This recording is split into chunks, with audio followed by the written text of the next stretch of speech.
You're listening to an archived Cabral Concept podcast. After listening to this show, check out the most up-to-date podcasts available at stephencabral.com/podcasts or search directly on iTunes.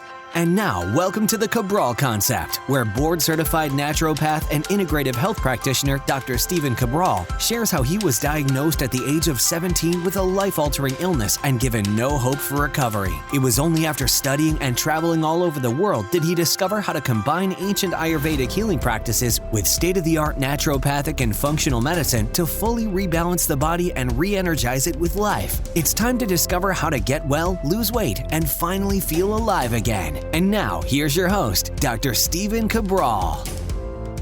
Hi, everyone, and welcome back to the Cabral Concept. Thanks for joining me here today. Can't wait to get into our Wellness and Weight Loss Wednesday show, where the topic is going to be based on the 7 signs you're becoming too catabolic and aging rapidly. So this is one of those topics that we try not to talk about. A lot of people try to kind of steer away from when talking about weight loss, because what can happen is as you are over dieting or over exercising or over taxing the body, and I'm going to go through different scenarios today, your body begins to break down too much. Now, you may lose the weight, you may burn the body fat off, you may get in better shape, you might become better at whatever your sport is. But there are sometimes consequences to this that have to do with the way that it affects our overall growth of the body, as well as our hormones, and that includes our anti-aging hormones.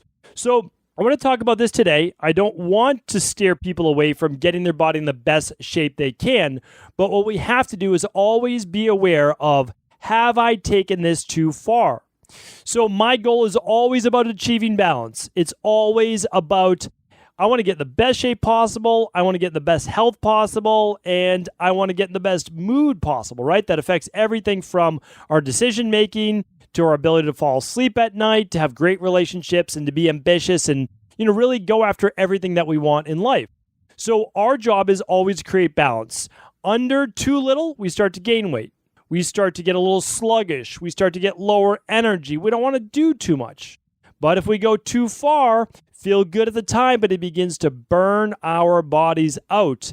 And in time, you'll start to really see these 7 signs I'm going to go over right now with you. So let's get started. Let's dive right into the topic. And the first one is this. So this may or may not be self-explanatory as I'm getting into the show, but one of the first signs that you're becoming too catabolic is that you begin to lose body weight. Now, you may say to yourself, okay, well, that's kind of the goal. My goal is to lose body weight. All right. Well, this is not an issue as long as we look at it as body fat loss. Now, I've done previous shows on what your body fat percentage should be. And I want to walk you through this just a little bit. But before I let you know what your body fat percentage should be and point you back to some of those previous shows, I want you to also know kind of what catabolism is, because I should tell you what that is if we're going to do a whole show on it. So catabolism is the body breaking down, okay? So that has to happen naturally. For example, all of our cells turn over after about 120 days. Now, they don't all turn over all at once. They're turning over every second of the day. We do have 40 trillion, give or take a trillion or two cells in the body. Now, all of those cells do die and they do turn over and we get new cells, luckily. And that's part of the aging process as we start to not produce them as rapidly or not produce as much, or they're not produced in the proper way. And that's part of why we get the shortening of telomeres. Again, I've done a show on telomeres. I hope that you check that out as well. Anabolism is the building up of the body. So kind of an easier way to say all of this is, and really when you look at anabolism and catabolism, is your body in a growth-based state? And is your body, and anabolism, when I say that is your body essentially grabbing molecules, organizing molecules, and building the body back up? Building up body in terms of tissue, meaning like, is it repairing injuries? Well, that would be anabolism.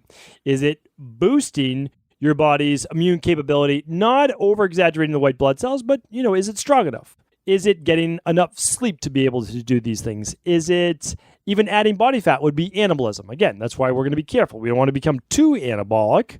We also don't want to become too catabolic, which is today's show. Now, anabolism would also be the building up, getting the body to actually create more glucose stores in the body.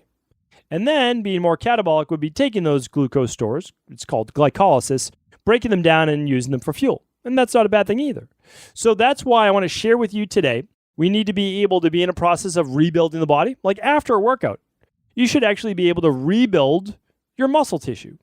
Because if it breaks down and you don't rebuild it, you actually lose that muscle tissue. Now that muscle tissue comes at a consequence. One is it's going to lower your metabolism over time. Women on average lose about 5 pounds of muscle per decade after the age of 27. Now, men aren't too far behind. So I don't want to say this is just women, but women do begin to lose muscle mass much more rapidly, especially after menopause, which is one of those reasons, hopefully you're tuning into those Training Thursday shows and doing those workouts at least twice a week. Even if you only do twice a week and they're not back-to-back days like a Tuesday and Friday or a Monday and Thursday, any of that would work to at least keep the muscle mass on your body that you do have. Keep your bones strong, keep your muscle strong. That's called anabolism. We want that, right? Catabolism is burning body fat. That's a good thing, right? To an extent. We'll get the percentage in just a moment. And then catabolism would also be, though, too much weight loss, too much breakdown. And we're going to get into what else can happen with the body right now. Okay, so the first part we were just saying, the loss of body fat, not a bad thing. Not a bad thing until guys really start to get below 6% body fat, 8% body fat, and just because you're walking the tightrope. Nothing wrong with having 8% body fat. Nothing wrong with having right around 6-7%. Once you go 5% and below, you're really walking the tightrope of, does your body have enough body fat to be able to maintain its proper day-to-day function? Okay? So as we start to get below that, there can start to be issues with the organs and with the body actually starting to take fat from other organs and other parts of the body. Even, believe it or not, your eyes creating things like degeneration of vision, etc. We won't get into that for today's topic, but I have spoken about that on previous house calls when you become too catabolic. Okay, another one that I want to look at is this. For women, for body fat percentage, we're really talking about less than 14%. And again, it's different for each female, but right around 13%, you might start to see in a clinical practice perspective, amenorrhea or loss of a menstrual cycle, and the body being in just too much of a catabolic state. When it's in that state, its job is to not essentially be able to allow a woman to get pregnant. So that would not allow a life to come into this world where the environment wasn't proper for that child to grow. That's essentially the purpose. Like that is going to be the loss of the ability to get pregnant. Let's kind of move into that a little bit more. So for men, typically body fat anywhere from 8% up to about 18% is great. Like it really is. That's a great 10%. Women, about, when we're really looking at the, like everything said and done, 16% to 26% body fat. If you can stay between 16 and 22, 16 and 20, even better. Like that's just a great percentage for body fat. But most women can really go up to about 24, 26% and still be very healthy and in great shape and not need to be super lean. It depends on how that body fat is dispersed. Is it more around the belly? Well, that's not going to be a good thing. That's why I also look at what's your BMI? What's your waist-to-hip ratio? Where's the weight dispersed? Do you also have hormonal issues such as thyroid, estrogen dominance? We'll talk about that in a moment. Again, go back to my previous podcast. Men, typically between 14 and 18%, not an issue. We look at 18 and 22% for women, okay? You can certainly be below that to be in better shape. All right, here's the next thing though. Besides just the body fat, which many people want to do, here's the issue of your first sign of real catabolism. It isn't the body fat. It's actually muscle wasting. Here's where I see it in my practice all the time. I see a loss of muscle mass on the extremities first. That means the quadricep, the muscles on top of the thigh, those are called your quadriceps. I see those begin to get smaller and smaller.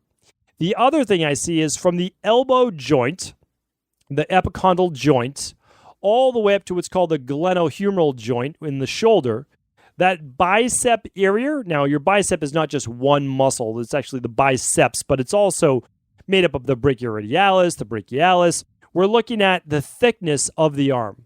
When the elbow joint, it's called the breadth of the elbow, when that joint begins to become thicker, or it doesn't actually grow itself, I should say, when the muscles actually become thinner than the joint themselves, that is one of those first signs of catabolism. I see this all the time in my practice for people that are looking to lose weight and get thin, and they get so thin, it's too thin for their natural body type and their build. So a mesomorph, I see this so much in women that are mesomorphs, or in the Ayurvedic language, it's called the pitta, and they are in great shape. Now, physically, you might look at this person and say they're lean, they have muscle tone, they're in great shape, but they're actually too thin for their frame. That means they don't actually have enough body mass for their frame. Well, what does that mean? Well, it's going to mean that person is then short on their nutrient intake. That means their body is at a deficit. In order for them to maintain the lack of mass, body mass, on their body, they are at a deficit. That means it's going to then lead to a lot of hormonal issues, a weakened immune system, and mood-based issues that I'm going to get towards the end of my list. All right, so that's number one. That was kind of the biggest besides the last one. Now, the second one is this. Believe it or not, even when people are lean, or you don't have to be, because you don't have to be lean to be catabolic. You do not. Let me repeat that. You don't have to be thin to be in a catabolic state, because I'm going to address this with all of these going forward right now. You can actually just be, we call it over fat, and that's not derogatory at all. It means that you're overweight, but the weight is coming predominantly from body fat. So you could be like right at the top of your BMI. So you're actually a healthy BMI, but your body fat percentage, that's why body fat percentage matters, is too high. For women, really above a 22, that's where I start to look at it. It can be up to 26, but above a 22. And men above an 18. Again, men can be a little higher as well and still be a good BMI. But what about a lean athletic physique? You don't have to look like you're on the cover of a magazine, but being in good shape. Being in good shape will allow you then to be less predisposed to, again, the top causes of mortality: heart disease, blood pressure, stroke, type 2 diabetes, cancer. That's a good thing. We want to prevent those things, right? So we want to be at a good body weight. That's all that it means. Again, you don't even have to be able to see your abs, but just not a large belly in terms of belly fats, okay? So here's the thing, though. A catabolic state, let's say, just say you're a regular weight, middle of the road weight, okay? Not too thin, not overweight. You can begin to start to hold water. This is another sign of catabolism, that the body is at a deficit, okay? That the body is breaking down faster than it's building up, essentially. And when this happens, the body, because of whether it might be illness or virus or digestive issues, weak digestion in terms of absorption of minerals, too much exercise, too much stress, not enough sleep, all of the reasons that fill up the rain barrel, right? Well, here's what can happen. You can start to hold water. Now, it could be over the whole body, or it might be one of those issues where if you're fitting or wearing tight-fitting clothes, that when you take them off, you actually see the lines of those clothes in the skin. You see the lines of your socks on your lower leg, or you actually feel the lower leg begin to swell a bit. All of those things are signs of potential cardiac, heart-based issues, or poor lymphatic flow, and what we call peripheral edema. We know always what causes it, but there's more than one cause, right? So you don't know specifically, I feel like I'm retaining more water. Well, it could be food sensitivities, it could be low thyroid, it could be estrogen dominance, it could be multiple things. But those are all signs the body is aging at a much faster pace, and it's inflamed, right? The inflammatory responses of the body, such as those cytokines we call them, has increased, mainly because of stress. Some stress you're putting the body under. All right, the next one is this.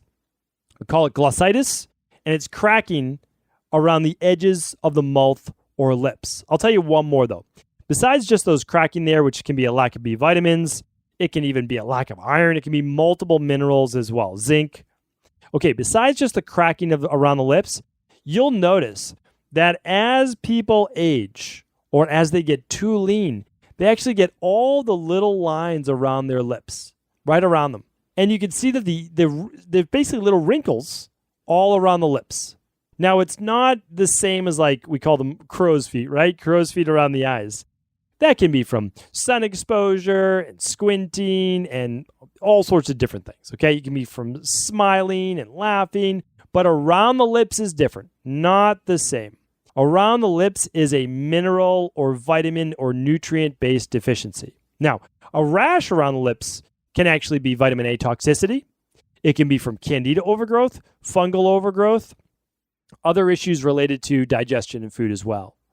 But the lines, the fine lines around the lips, as well as going right up between it's the labial fold around the cheeks from the nose to the corner of the mouth, digestive-based, catabolism, inflammation of the digestive tract, but the body is beginning to break down. Very, very important to look at that. Okay. Number 4 is this: hair loss or thinning of the hair or dry, brittle, breaking hair. It is a sign that the body is not building up. It's not as anabolic as it should. I'm going to do a whole podcast on hair loss and what we can really do about it. Okay. Beyond genetics, right? If you are someone and the hair is just getting weaker and thinner, that is different than male pattern balding or conversion of testosterone to dihydrotestosterone, which we can still work on, okay? But this is different. Weak hair that no longer shines, that's thinning, that's brittle.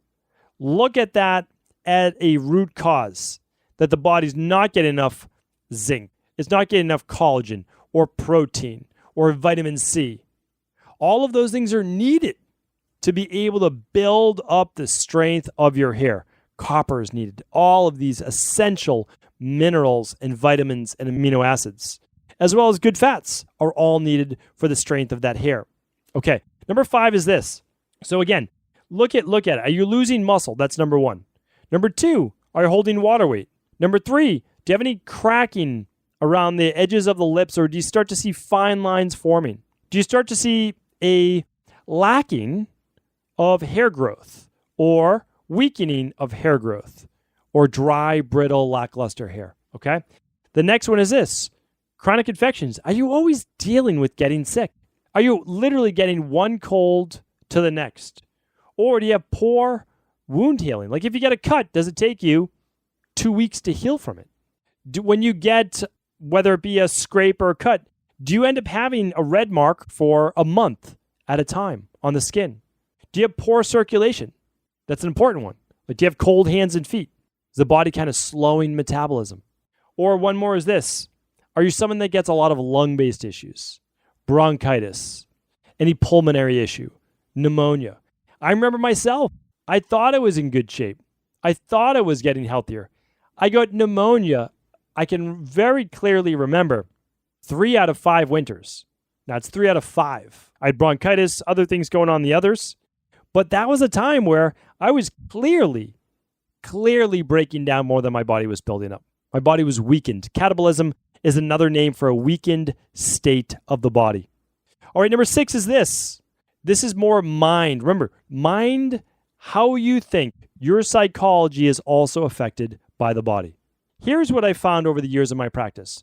Those people that are getting burnt out, that their bodies are breaking down, that they're not getting the nourishment that their body needs, all of these people, almost without fail, seem to feel overwhelmed. They seem to feel, at times, apathetic and a little bit listless. Like they just aren't even interested in kind of going on into like doing the next thing and getting excited about what their life could be. Always there's anxiety tied around this. Sometimes it's lower level. Sometimes it's just like constant. But much of the time it's beyond that. It's just feeling like just tired, just worn down. Those are the terms that I hear. And then other terms that I don't hear is just the apathetic. That's the couldn't really care kind of one way or the other. Don't have strong feelings about doing anything. It's like you might not be in the best relationship, but it's just kind of like too tired to even work on it or really worry about it, or could be fine either way.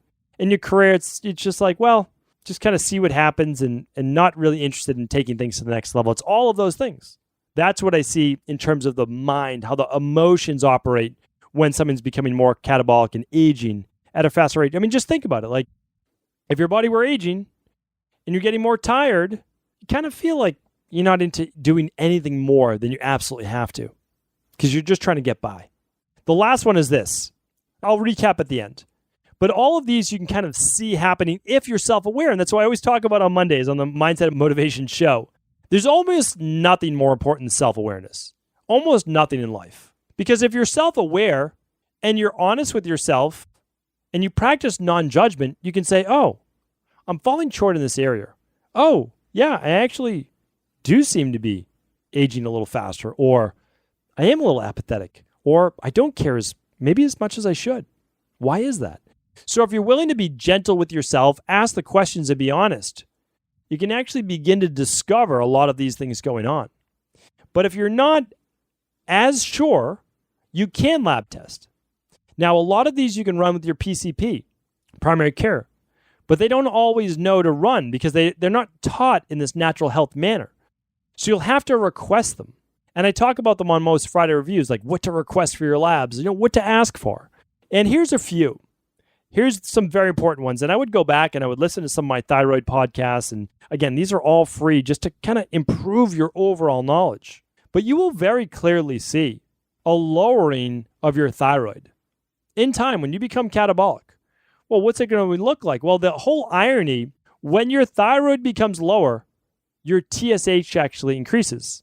So people think a higher TSH is good. It's actually the opposite. You want between 0.5 and 2 for your TSH. And it should be run between 8 and 10 in the morning. That's typical of when you'll be able to get to the lab, or if you do an at-home lab test to test it. Run your thyroid. Even if you just run TSH, it should be between 0.5 and 2. Ideally, you'll run T4 and T3 from a free-form perspective. You run TPO antibodies, but at least start there, okay? The next one is this. What's your estrogen and progesterone look like? Most women, estrogen is going to be fine. It really is. But progesterone is going to be low. It's a sure sign of why you might start to get irregular menstrual cycles. You might start to feel lower mood, especially before your menstrual cycle. You might start to feel like you're retaining water. Your sleep isn't as good. Or you start to get lower mood, or a little bit of acne, or a little bit of bloating. Okay? Check that out. That's a sure sign that progesterone is not in balance with estrogen.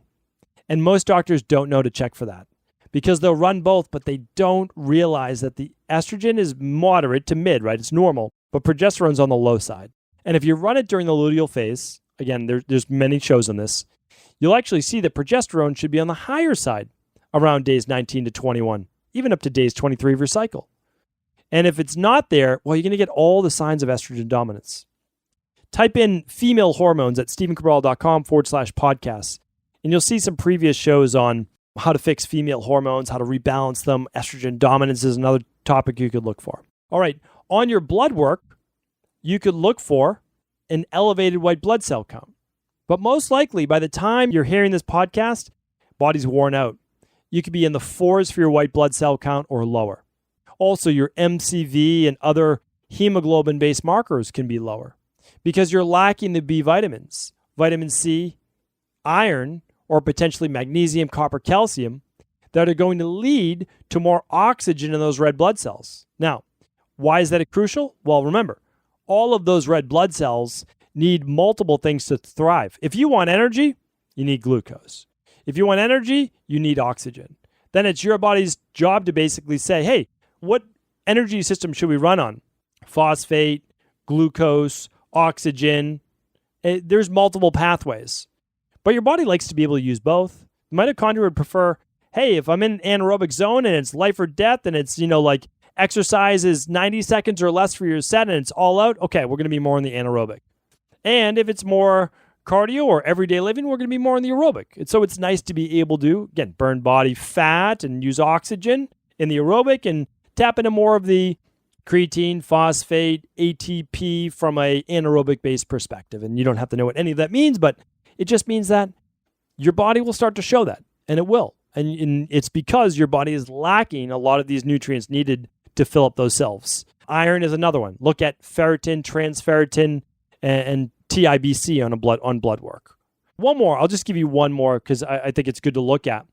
If you run the all-day cortisol, basically it's 4 cortisol markers throughout the day, when you become more catabolic and more fatigued and start to get more burnt out, you're going to see lower cortisol in the morning, meaning below a 6. And you're going to see higher cortisol at night, meaning below, or I should say above a 0.8, so a 0.8 or above. And that's a sign that your body's just becoming more tired during the day and a little bit more wired at night. It literally doesn't have the energy to turn itself off at night. So one of my favorites is the thyroid adrenal hormone. It assesses basically every single one of these, except the blood-based markers for the minerals. You could find that on a hair tissue mineral analysis. You could find out the vitamins on an organic acids test.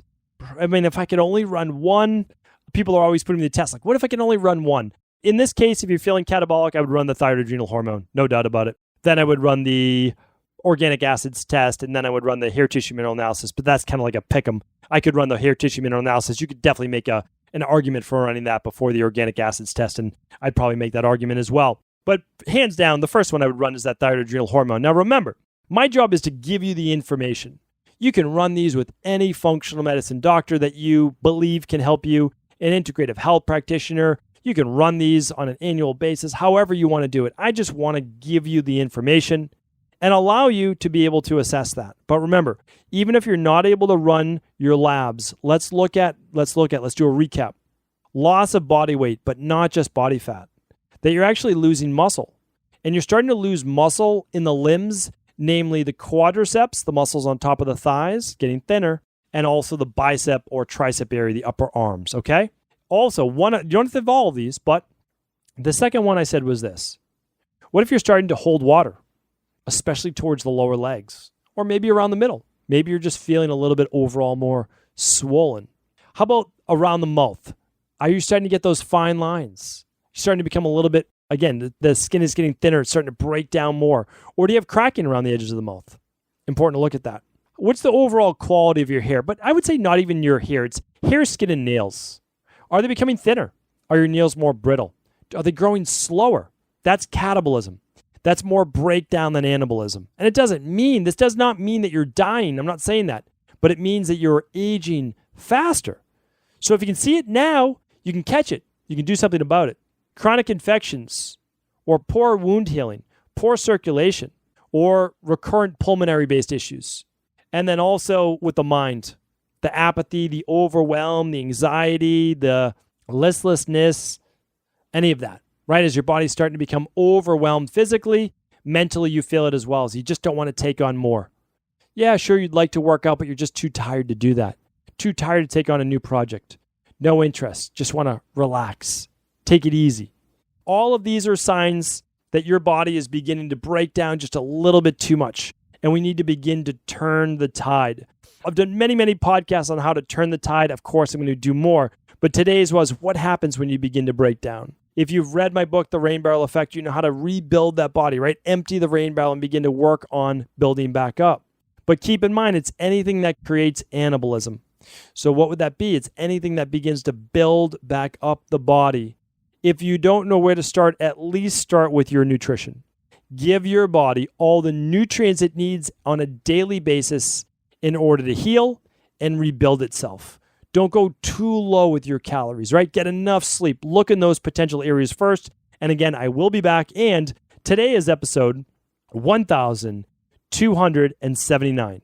1279. So you can go to StephenCabral.com/1279 for all the links today, the show notes, but also you have the search box at StephenCabral.com/podcast for how to build back up the body and how to heal digestive issues and how to heal the thyroid, heal estrogen dominance, all that. So today was the signs that you could be aging. And of course, we will work on rebuilding that body as we have in the past. Thank you so much for tuning in. Hopefully today's podcast was helpful.